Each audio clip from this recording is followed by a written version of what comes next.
bring the M&Ms, sorry. No, that's okay. This is great. Where are you all located right now? Cafe 210 in Visalia. Cool. It's Awesome. the I don't venue know we've if I'm been using for a couple of years. Yeah, it's like a okay. a block west of the Darling Hotel. Oh, Okay. Cool. Cool. I don't know if I've been there yet, but I've been to many places in Visalia. So I'll have to try that out next time I'm there. Yeah, it's now just a Okay. event space, so Okay. Am I a go to begin or what's happening here? yeah, so our tech support, his name is also Brian, so we'll ask Brian when we've got the green light. So Yeah. You can go ahead. okay, so you got it going? Yeah, it's do we streaming. have So folks online? yeah, it's streaming right now. Great. Okay. Cool. Okay. Sounds like So you got the I basics. will I will share. Hold on. I'm gonna share my screen. Yeah. I'm sorry. I'm like technically challenged today. It is a Friday evening. Yeah. And also, I've been in the process. I have a new computer, but I have yet to set it up. And this is definitely inspiring me to do that because it's currently going a little slow. So I appreciate your patience. Yeah, so currently we Um, see your screen. Desktop. There you go. Now we see your presentation. okay, cool. Awesome. So I'm sure I know I know a handful of you that are sitting there in the room, and I imagine I know some of the folks who are on there virtually. So I just want to say thank you for the invitation to speak today to share a little bit about our Audubon, California's tricolor blackbird conservation program.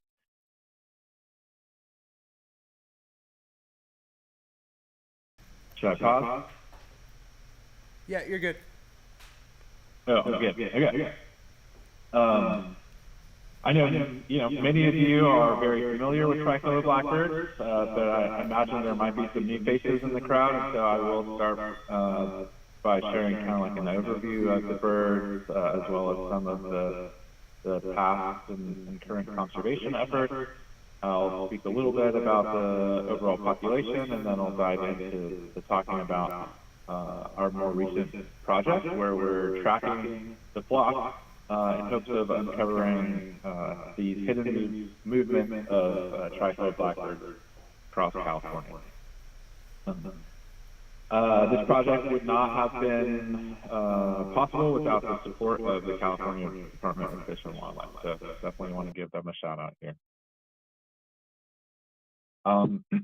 So again, many of you have observed tricolor blackbirds. They are iconic species in the Tulare subbasin, the Tule subbasin, and really the males are the ones that are the most easily identifiable.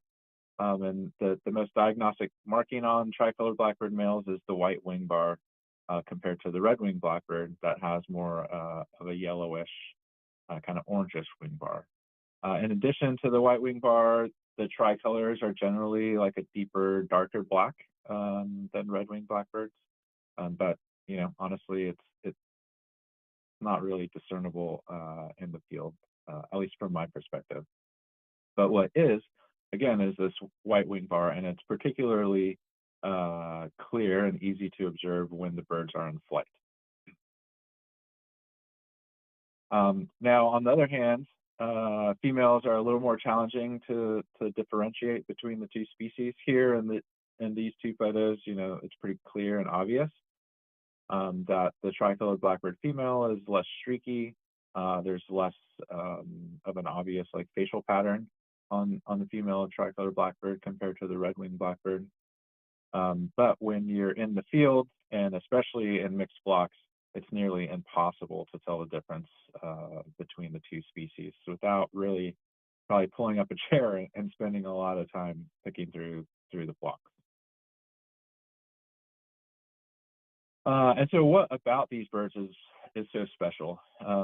For me, other than their birds, they are near endemic to California, with about 95% of the population being found in California, and that is primarily in the Central Valley. They are the last land-based colonial nesting bird in North America, and historically can have formed very impressive sized colonies ranging into the hundreds of thousands of birds in a single colony, again, mostly in the Central Valley. And now we're lucky to find colonies in like the low tens of thousands, which is still pretty impressive. And the red circle here on the map to the left shows kind of our core area of where we see the majority of these larger colonies. And these two photos on the bottom were actually taken this year by a good friend of ours, Joe Medley, and they show female tricolored blackbirds carrying nesting material. And one is from a wetland and one is from the agricultural field. So speaking of wetlands and agricultural fields, so historically, when available, the birds used to nest in freshwater wetlands. The emergent vegetation really provided good structure for the nests. The tules grow dense and they're surrounded by water, which really helps to deter predators. And typically, birds begin scouting areas for nesting in February, with nest building initiating generally in March and then continuing through June. And this year in particular was a bit early. We found our first nesting colony at the end of February. And then the majority of the rest of the colonies have been found in March. And so typically we don't find an active colony until the latter half of March. So caught us a little off guard, but we were prepared, and yeah, and it's been pretty good season so far.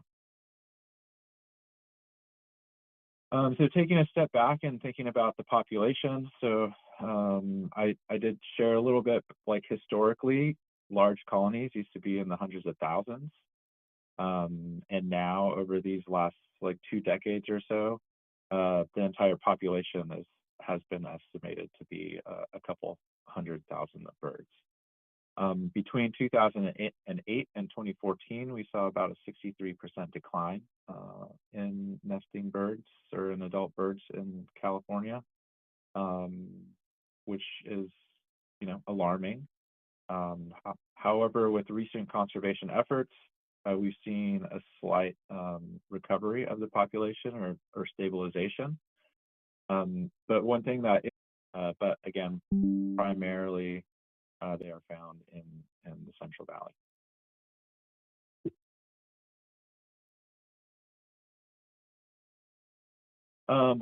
And so between 2008 and 2014, again, we saw that substantial decline in the population. Audubon had some conservation efforts working with agricultural producers to protect colonies. NRCS, the Natural Resource Conservation Service, had their own efforts, as well as U.S. Fish and Wildlife Service and some other partners. And really, all of those efforts were successful in their own right, but they weren't really that coordinated. And in 2014, we kind of formalized that partnership with all of those entities that were invested in tricolored blackbird conservation. And we were successful in receiving a Regional Conservation Partnership Program award from the Natural Resource Conservation Service. And this really kind of injected a lot of resources and life into this effort, and it enabled us to bring the partners together more regularly to strengthen our partnerships with the agricultural association groups like Western United Dairies and Farm Bureau, and really identify kind of these 4 priority areas for us to spend time working on in order to protect and ensure tricolored blackbirds persisted long into the future. And so those are protecting the most at-risk colonies that were nesting on agricultural fields through harvest management plans, working with researchers and other agencies to develop long-term solutions and implement some pilot projects. And then, of course, improve our outreach and education and communication to the dairy community to ensure that they understand, the birds' life history and the importance of protecting them, and offer them technical assistance and other resources to help support them if they're feeling impacted by the birds nesting on their properties. And then, of course, long-term vision is to do habitat restoration and enhancement. We would love to see more wetlands across the landscape, but we know, especially now, that's becoming more and more challenging. And so we're starting to think of other creative ways to be able to support tricolored blackbirds through habitat restoration and enhancement that is not necessarily wetland associated. And simultaneously, while we were launching into this new partnership, or this more official partnership with NRCS and some of these other ag association groups, we were working kind of in the background with other conservation organizations to ensure that we solidified the protection of tricolored blackbirds and through California's Endangered Species Act, and we were successful in advocating for this with the Fish and Game Commission. And in 2019, it was officially accepted and listed as state threatened species under CISA. And so that gave us a little breathing room, I would say, a little more, I don't know the word that I'm looking for, but it just kind of gave us kind of more clout, I guess, if you will, when we approach some of our partners and saying like, hey, look, the bird's listed. We have this new partnership with the NRCS. Instead of us just saying, hey, you can't do that to impact the birds, we have this opportunity to work together to do something that's supporting the farmers and also protecting the birds. A lot of the ag groups were still a bit wary, and so we worked with the Department of Fish and Wildlife at the state level to implement a voluntary local program. And it's a program that's been around for a while, but it hasn't really been used often across the state for various reasons. But essentially, it's kind of like a safe harbor that is similar to what U.S. Fish and Wildlife Service provides. It provides legal protection for producers in the case of accidental take if they are following certain best practices and if they enroll in the NRCS program that Audubon is helping to facilitate with those producers. And so that really kind of put a lot of folks at ease. It also enabled the state to contribute some resources to the conservation effort more directly to producers. And so that's gone a long way in helping to build trust within that community. And we've seen a lot of these ag producers actually proactively reach out to our group to let us know that they have birds, as opposed to us finding them and reaching out to those producers. So we see that as a win, and we're excited to continue this partnership and continue to build on that success. And so how does that work? In the most basic way, we send a team out of biologists throughout the valley to conduct road surveys. They find a colony, they do some initial outreach to the producer to get permission to access the property, and then they visit the field to confirm whether or not the birds are actually nesting. We then share some information with the landowner and connect them with the NRCS program, where they can then apply for compensation to delay harvest of their fields. We then do some weekly monitoring to update the landowner about kind of the status of nesting, whether they're in nest building or whether they're feeding young, and how long it's going to take for them to leave the field. And once the birds leave the field, the biologist then clears the field, saying no more birds are present. You're good to go to the harvest, and the producer then can receive compensation.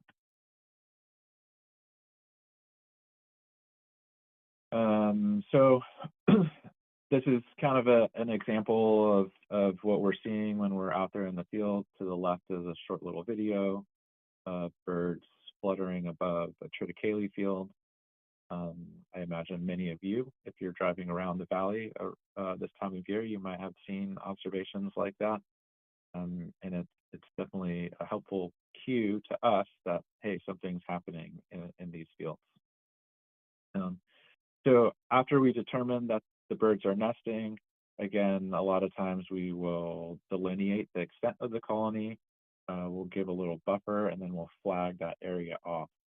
And in many cases, the colony doesn't cover the entire field, and the farmer wants to harvest the area that's not impacted by the birds.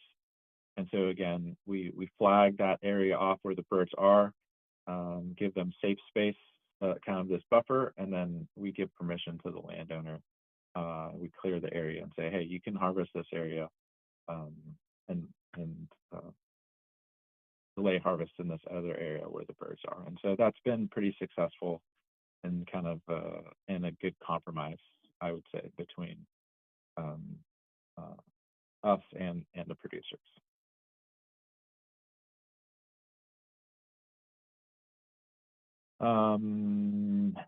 Yeah, so we previously saw that graph showing the decline of the overall population. This graph here shows our estimation of breeding birds. So it's not the complete population, but it's a good portion of them.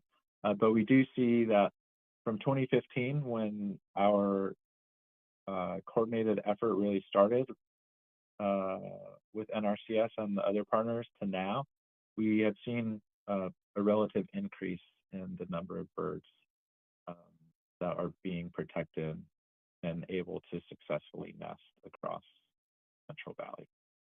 We still, on occasion, do see some colonies lost to harvest. It is a challenging program because we are asking producers to not farm, essentially, for a certain period of time.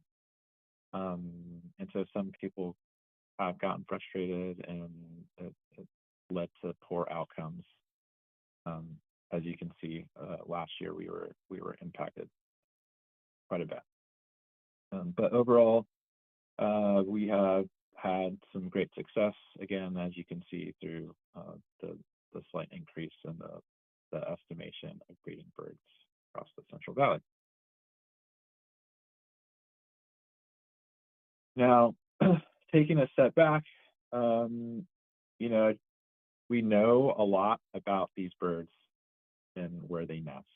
And so we see that from February to June, as highlighted here on the left-hand side, with the red circle of this kind of core area where the majority of tricolored blackbirds nest. But that's great. But we know in conservation, we need to understand kind of the full life cycle of these birds and where they might be impacted away from their nesting grounds. So we can be sure that we're providing enough resources to the birds, we're protecting their overwintering habitat, and focusing some conservation efforts in those areas. And really, we don't have a good idea of where they go. And I mean, we have some data through eBird, which has been fantastic. And we see it here. These are observations for tricolored blackbirds on an annual basis.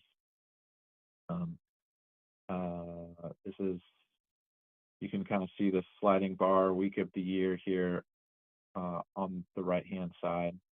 So we're in March, April, May, June, July, August, September, October, November, December.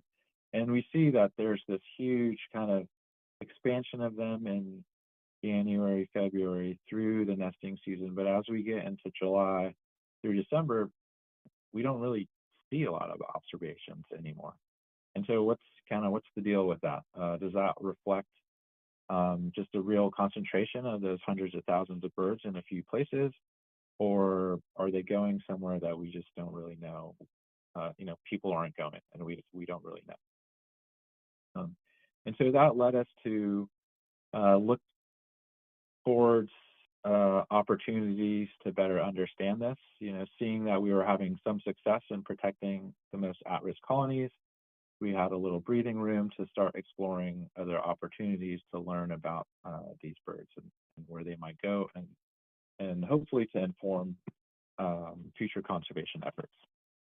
And so in 2024, with the support of the Department of Fish and Wildlife, we launched a MODIS project. Our objective was to tag 200 tricolored blackbirds across their nesting range, their breeding range in the Central Valley, and add 5 new MODIS stations to the network. And again, the goal is really to track this full annual life cycle of the birds, to learn a little bit about how they move around the landscape post-nesting. We know that they move up into the Sacramento Valley at some point, but do they all move up there? And at what time of year do they do? And where exactly do they go? We wanted to help uncover some fall and winter movements. And then these tags often last multiple years. And so then we could also begin to understand maybe some information about survivorship of adults from year to year. And so here's our project map. All the blue triangles represent MODIS stations in California. You can see the Central Valley and the 4 kind of priority basins as identified by the Central Valley Joint Venture are outlined there in the middle. The pink triangles represent Project MODIS stations, so the ones that we installed through this project. And then the red circles represent tagging sites. There are actually a couple of new tagging sites over the last month that I forgot to include here, but this gives you an idea of kind of where the stations are. We know, again, that these birds are really nesting in this kind of San Joaquin area. We don't see a lot of stations there, so we were able to add a few in there, which have been pretty helpful in us getting some detections.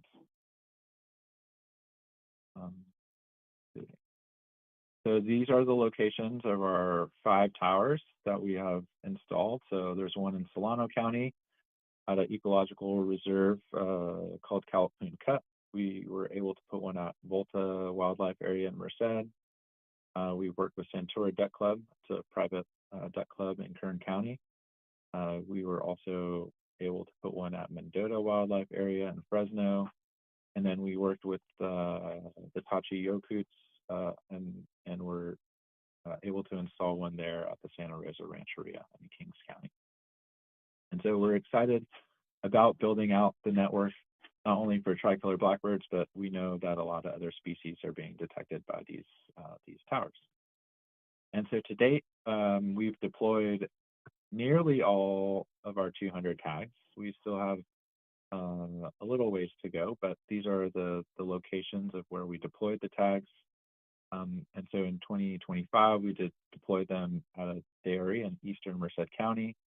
We then went up north into the Sacramento Valley and deployed some tags at the Woodland Wastewater Treatment Plant, as well as at Colusa National Wildlife Refuge. And then just more recently, over this past couple of weeks, we have worked on a private wetland in Kern County, Pozo Creek wetland, to deploy some tags. And then we went back to that same dairy in eastern Merced County to deploy some tags again. And so at the dairy and then the wetland sites, those were areas where the birds were actually nesting. And so it was exciting to be able to tag birds for one. It's been it's been a challenge, but then to continually to see them visiting these colonies and then make some post-breeding movements. And so here is a snapshot of all the unique tags that have been detected across the Central Valley and really California, and some that I want to direct you to that are a little unique are these three. One bird was detected in Elkhorn Slough, another was detected in Carrizo Plain, and then another in the Tehachapi's. And so again, that's, you know, we kind of knew these birds moved into these various regions. You know, there were eBird observations from these areas, but you know, to see this in the data, knowing that like these birds nested in the Central Valley and are now like dispersing or just moving into these other regions is pretty exciting. And we're hoping that as we continue to collect data on a daily basis, and hopefully for many more years, we'll be able to build out this data set and start to see more patterns and uncover these patterns, and hopefully again they can inform some future conservation efforts.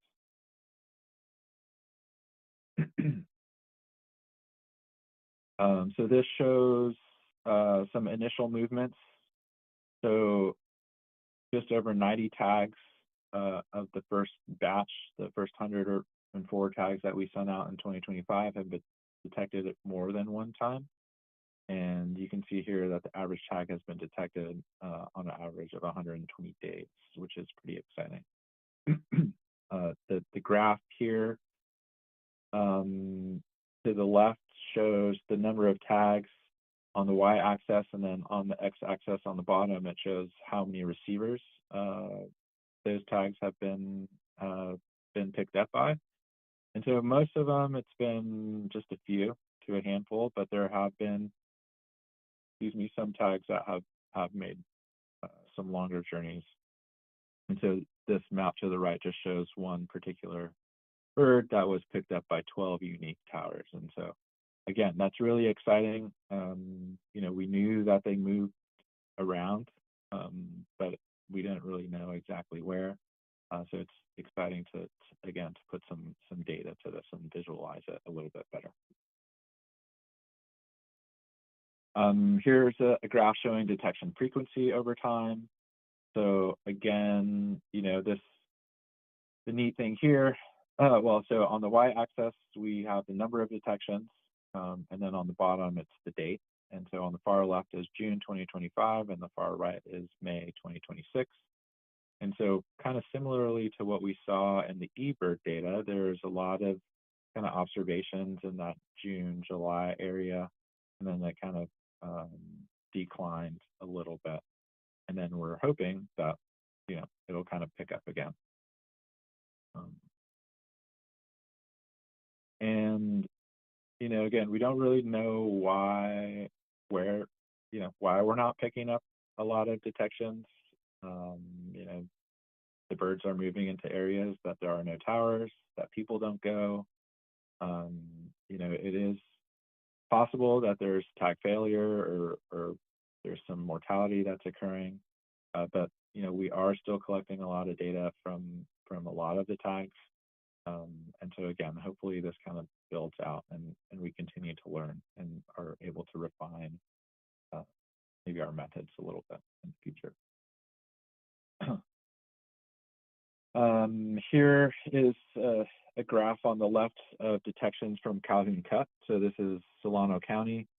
And on the right-hand side, we can see the snapshot of the eBird map that shows the concentration of these birds. And so here we have about 9 individuals that were detected in one day by this Calhoun Cut Motus Tower. And so it kind of, you know, reflects what we see in the eBird data. So that's a good sign that, you know, working and our data is more or less accurate. And yes, we are seeing these concentrations, but again, we're also seeing these longer scale movements. And so some of those individuals that were detected in Solano County have traveled south as we move into this new nesting season, and were picked up by 4 of the project receivers, as we can see here in the map to the right. And 2 birds recently took up residence near the Santura Station in Kern County. Again, it's a private wetland that frequently participates in Audubon's programs to create wetland habitat. And so we think that these birds are, queuing in on this particular landowner's continual engagement with us in creating summer wetland habitat.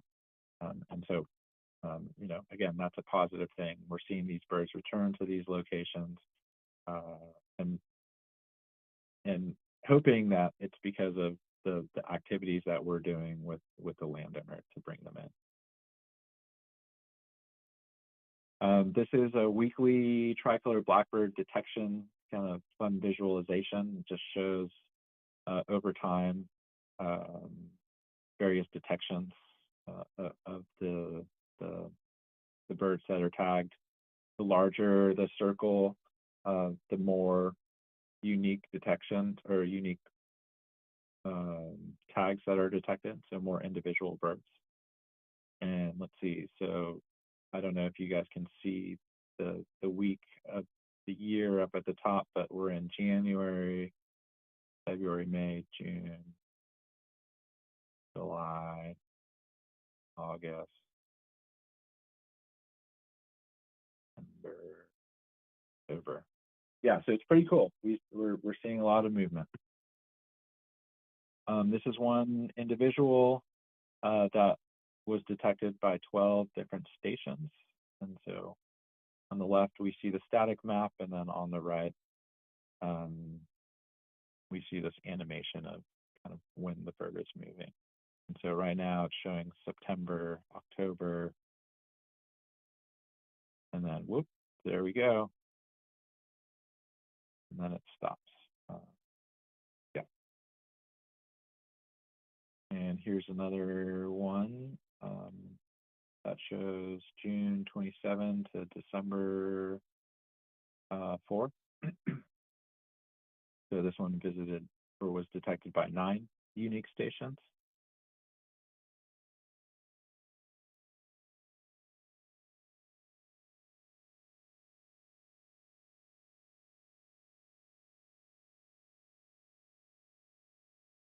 And so there too, we saw, it was picked up by some stations, and then it disappeared for a little while, and then it popped up down in southern San Joaquin Valley. So again, there's still a lot of work to do and kind of filling the gaps of MODIS stations or understanding where these birds are traveling outside of the nesting season. And here's one more. This one was picked up by 16 different stations. And this data represents July 25 to early January. So here we go. Yeah, we have a gap there. Where did they go? We don't know. We do know birds go up into the Klamath Basin in northeastern California and southern Oregon. Maybe that bird was traveling there and then decided to come back. We don't know. But again, hoping that as we continue this work, this project, and we continue to expand the MODIS network, we'll be able to uncover more information about where these birds go. So looking forward, we have about just over 75 tags that we need to deploy. We're still going to target these kind of core areas that are highlighted in the circles here. We have been successful these last couple of weeks in deploying some tags, and so that effort will continue over the next month or two. And then another piece of this is we know that there are some partners at Southern Sierra Research Station and San Diego Natural History Museum that are also have been tagging tricolored blackbirds in their respective geographies. And so we're starting to kind of think about ways where we can support one another and collaborate, and kind of do some data sharing and method sharing and that sort of thing. And with that, I just want to end with these great photos of the team getting out there, some snapshots of some cool birds that have been captured, and folks setting up a notice tower. And thank you. I'll pause and stop there and open it up for questions.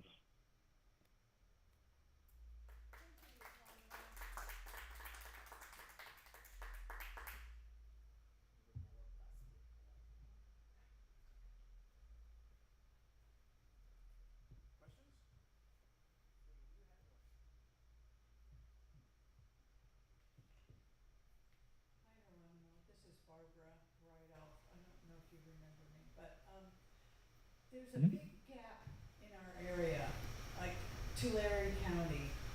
Are you having trouble finding birds in that area, even though that's supposed to be where a lot of them are historically? Are you having trouble putting towers in? Or is there some other reason why there seems to be a hole? And when you say, you're saying, oh yeah, so between these two areas, these two circles is Tulare County, right? And so, And probably part of Fresno County. And I know you put and towers. You put a tower in Northern Kings, right? Yep. So that one, this one here is Northern Kings, and then this is Kern Refuge and Pixley Refuge, and then the private wetlands here. So there is one in Pixley. You know, what was that? You do have one at Pixley Wildlife Refuge? Yeah, there is one at Pixley. So that's the blue triangle that's just above this red circle here. And that one, so the majority of the ones in the Central Valley were actually installed initially by the Nature Conservancy in partnership with the Department of Fish and Wildlife as part of a shorebird tracking project. And then, we kind of looked at those and we said, like, okay, well, where are some priority areas for tricolors? And so that's where we added those handful.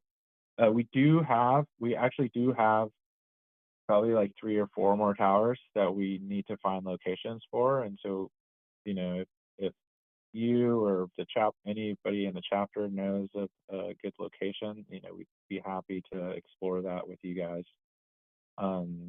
We know that River Partners has just installed a couple more in the Central Valley. I don't remember exactly where, but so we're slowly trying to build out the network. The biggest challenge is finding willing landowners. So much of the region is privately owned, and so that's why for the most part they've been on refuges and wildlife areas. And then to your point about like Tulare being a kind of like a core area for nesting birds and the birds, yes, it is, and it has been historically, but surprisingly, these last few years, for whatever reason, we haven't been finding many colonies in Tulare County. Atwell Island. Is that a question or is that a comment, John? The reason why. Why we're not, because of the degradation of the wetland area at Atwell. Yeah, I think there's probably some truth to that. Even the last handful of years, well, even in the years where Atwell wasn't being managed appropriately, we were still finding some very large colonies at some of the dairies. in the county. But for the last 2 years or so, they haven't been there. So I'm not sure. And we actually do. There is one substantial colony in Tulare on a property that's for sale that hasn't been farmed in a handful of years, and it's just grown with weeds, and the birds have loved it. And so I think it's about 15,000 birds. So we're trying to figure out. Go ahead. I was gonna ask you, it's a tag that you put on the bird. So how durable, is it a tag, and how durable are they? Is it a tag, and how Durable, durable? or is it subcutaneous?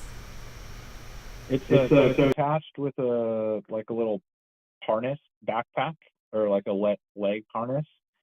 And so there's this kind of like stretchy, elasticy material that we make a little harness, and we attach the tag to it, and then when we catch the birds, we flip it over their thighs and snug it up, and then it just sits on the back there. They have solar panels on them, and so there's a small battery in there, and they're recharged as the birds fly around by the sun. We know that some, particularly with blackbird species, they're pretty good at like pulling the antenna out, and so we suspect that some of our non-detections after release is due to birds being able to kind of reach back and pull on the antenna. They're strong enough to do that. So I want to ask one more question, and we've got a question from somebody online. So we don't really, I like seeing the examples of birds that have been, had gone through many stations, but we also don't have any, you're not actively tagging birds between Bakersfield and Merced, is that correct? No, we are. So we've tagged birds in Merced County last year and this year, and then we tagged just last week. About 30 or so birds were tagged in Kern County by pretty close to the refuge, the Kern Refuge. Big colony in Tulare County? We tried, but we were unsuccessful.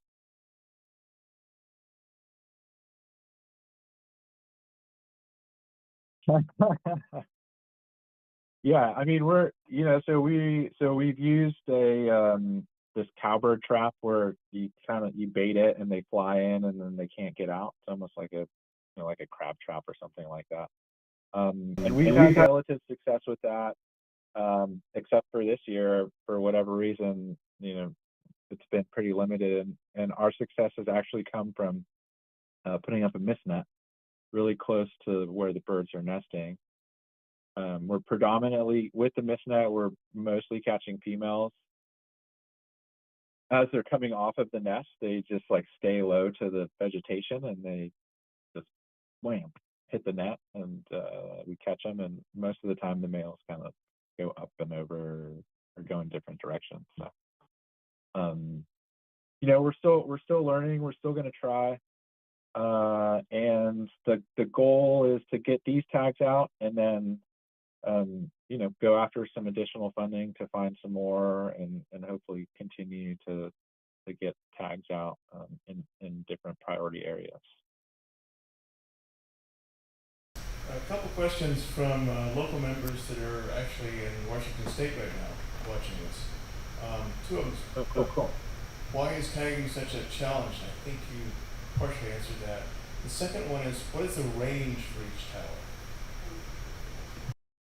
The range for each tag, yeah. Um, well, it varies. So the tower is up and it's a radio frequency, and so there are antennas that are pointed in different directions, and so the bird has to be line of sight between the tag and the tower. And in the Central Valley, luckily it's pretty flat, and so the range tends to be it can be like 8 to 15 kilometers, which is pretty good. Some of the towers that are upslope a little bit can detect birds from further away. But it is pretty variable, I would say. Yeah, and so that's why we're trying to fill in the gaps that we saw on the map where there aren't towers, because we know that as cool as it is that there's some detection within 18 to 15 kilometers, that's we know that the valley is much wider than that, and there's a lot more area where these birds can go.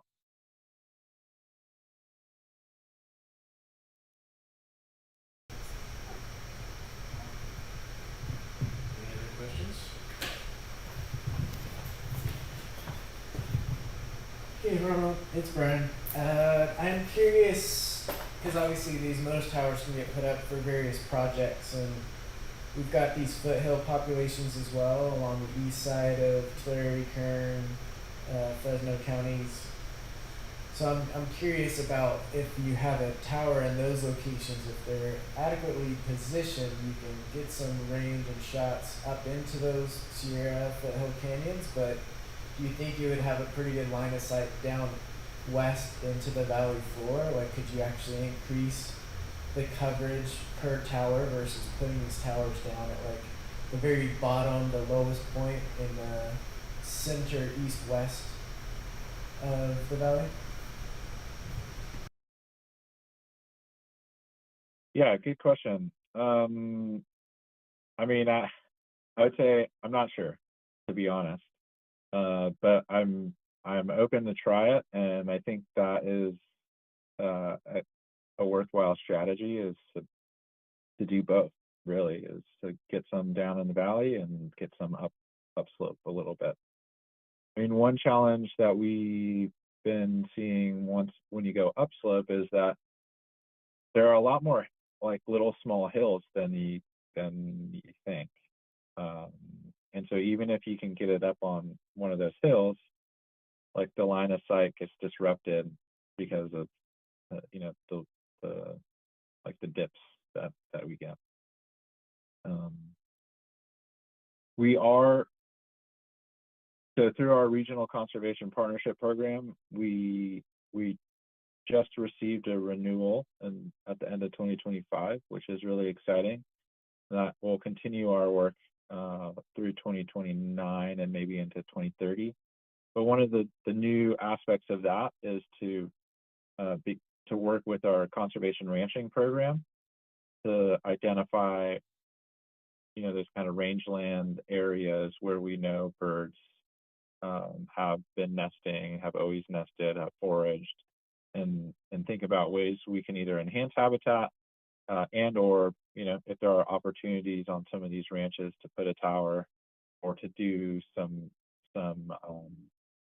like transect surveys, because we do have handheld Yagis that enable us to detect birds too. And so that's something else that we're interested in doing, is establishing kind of a standard survey route where we can have somebody drive around or walk around certain areas with that handheld Yagi to make detections, and maybe some of these places that are harder to get with a tower. Same question, speaking more to understanding the biology of the birds a bit better. Can you talk a little bit about, historically we're thinking water underneath these nesting structures, providing some kind of reprieve from predation, but in the colonies that are getting established, can you talk a little bit about the characteristics of these non-wet or wetland-like colony locations, and speak to your thoughts about maybe creating some alternative forms of habitat that could actually kind of work for us, that's not more wet? Yeah, yeah, no, totally. Yeah, I mean, I think that's a really good question, and that's something that the Tricolored Blackbird Working Group has started to explore and a bit more, and River Partners is actually starting to experiment a little bit on some of the restoration sites in, I think, in Merced County. Um, but really, I mean, so the wetlands, the tules, they're sturdy, it's dense. We believe that the reason why they're nesting in triticale is because it provides very similar type structure to that. You know, it tends to be pretty dense, pretty sturdy. Um, and so again, kind of creating that structure. I imagine there's something to do with like the humidity potentially in those agricultural fields being irrigated, and just like those kind of microclimate within that those fields that the birds are attracted to. And then as far as like some of these other substrates that we see them in, they tend to like to nest in mustard or thistle and blackberries. And so those types of vegetation, again, they tend to grow pretty dense. Some of them are thorny, right? So like helps to deter predators and that sort of thing. So I don't have a clear answer for you on this one. Those are the observations that we make. We know that if we're trying to enhance habitat or nesting substrate at a large scale, we most likely can't say, hey, let's just promote a bunch of weed growth, right? That nobody's really going to like that, and so we do have to find some alternative. What that is, I'm not sure yet.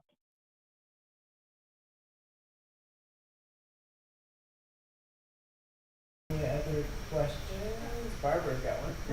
One last question maybe. I've been noticing some very short crops out in the fields that looks like triticale, but it's only about 2 feet tall. Is there a trend towards planting a different variety of triticale or wheat that is, and does that change the habitat value for the blackbirds? Good question. I imagine that lower growing stuff is probably, some different grain crops, some sort of wheat. Potentially they're like dry farming because of water constraints. There are various varietals of triticale that are being grown throughout the valley. I don't fully understand, why people choose one over the other. I know, I imagine Brian might have some insight into that. I know there's barbed and barbless triticale, and some people thought that maybe the barbless would be less attractive to the birds, so they started planting that, but that wasn't true. The birds ended up nesting there too. So as far as there are dairy cows in the valley, I think people will be growing triticale, and the birds will occupy some of those fields. There is, from our agricultural partners that are in our working group, there is some concern of, dairies. Obviously there's constraints just on the agronomic side, agricultural side on dairies, water use and nutrient load in the ground and all these other kind of regulations they have to deal with. And you know, they're sharing with us like, hey, well, if dairy's closed down, where are these birds going to go? So, you know, they're kind of asking us to think of creative ways to ensure that we can continue to support the dairy operators by either paying them to delay harvest or working with them to provide some alternative, you know, maybe less water intensive crops that are also beneficial to the birds to nest in and that sort of thing. But yeah, it's there's a lot of things that are changing right now that we just don't know what's going to happen. Yeah. I mean, I guess also just to highlight for this year, I mean, we've found about 24 colonies, and half of them are not on dairy operations. They're just in some other type of cover. And so that's something that's pretty unique. We haven't seen that before. Usually maybe there's like 2, 3, 4, but to have almost a dozen of them not on dairy farms is an interesting data point. So I don't know if that really answered your question, but that's what I have to share about cover and the crops and that sort of thing. Any last questions before we say thank you to Ronald? Doesn't look like it. Thank you so much and enjoy the rest of your Friday evening. Yeah, thank you.